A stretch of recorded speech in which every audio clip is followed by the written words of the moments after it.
Saving $1,000 is a very reasonable and simple financial goal, but doesn't $1,000 seem like a really small amount for an investment? Can you even turn $1,000 into a reasonable investment, which can get you closer to financial freedom? There are several side hustles which can turn your savings into substantial amounts. And in this video, we're going to show you an incredible side hustle which can help turn your micro savings into a reasonable investment. Most financial channels often suggest creating additional streams of income so as to supplement your earned income, and it's a fantastic way to increase wealth. However, many of these side hustles require either moving savings than $1,000 or a lengthy period of work before it brings in money, upwards of a couple of years. Fortunately, we're going to show you one of the best side hustles that you can start today to quickly rake in some cash: car flipping and reselling. Fortunately, you can begin this investment pathway without knowing a single thing about cars. Now, before you think this is too good to be true, this side hustle was originally explained by the famous millionaire David Meltzer, and he was able to make this strategy actualized. Here's how the side hustle actually works. The idea behind this concept is to buy a car at a discount and then sell them immediately for regular market price. There's a clear four-step strategy which we're going to explain.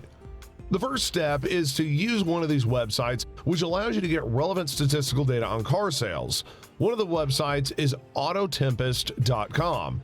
Now, we're not paid by the company, and this is not a promotion. We're just simply finding this website to provide everything what David Meltzer's method requires. This website allows you to search for the fastest selling used cars at specific price points all over the internet in any region in both America and Canada. They managed to do this through partnering with places like Craigslist, eBay, Facebook Marketplace, and many more, so that you have the most up-to-date sales at any given point in time. Whenever you do your research, you can see that many people will place a specific time window on selling their cars, usually about 1 to 4 days, which creates a sense of urgency to buy the car before they're sold. This way, you can find the fastest selling cars on the market at any given price. For $1,000, you're looking for cars that are in the $3,000 range.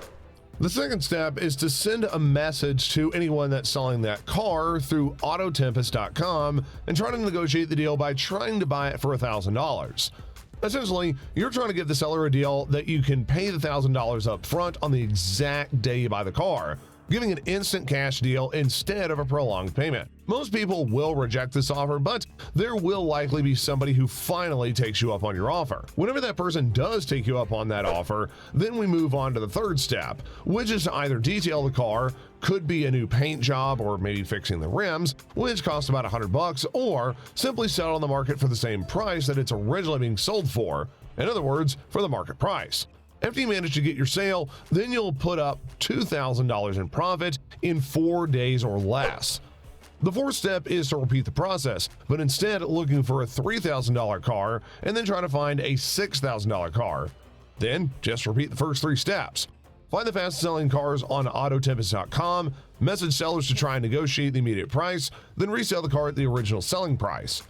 Now, if we do that same calculation from before, now in either 8 days or less, you'll be at $6,000. So in just about 1 week, you would have increased your starting amount by 6 times. Now, as you start increasing the price of cars, the perks the cars come with also increases. As you get better with learning what certain cars have to offer, like built-in GPS, great surround sound systems, USB ports for phones, and more, then you start negotiating for prices to be higher and ultimately get more money. It's important to note that there is one downside to this, but it's not really a big deal. The only real downside is that you may not be able to sell the car for the initial value it was selling for. For example, let's say that you bought a car originally priced at $6,000 for $3,000 and you wanted to sell it back for $6,000. However, buyers for the car diminished and you were only about to sell it for $5,000. So even though you wouldn't be able to get it at the price that you initially wanted, you're still at a profit of $2,000. If you keep repeating this model and increasing the value of the car, then it's going to be rewarded to you with a potential amount of $12,000 or more, which was the proven number of times by David Meltzer himself. Oh, and another thing to point out is that there can be a time-consuming side hustle strategy. However, anyone can properly plan the best time for making a deal with sellers, picking up the car and storing it and reselling the car. Considering the amount that can be made from it, it's most definitely worth it.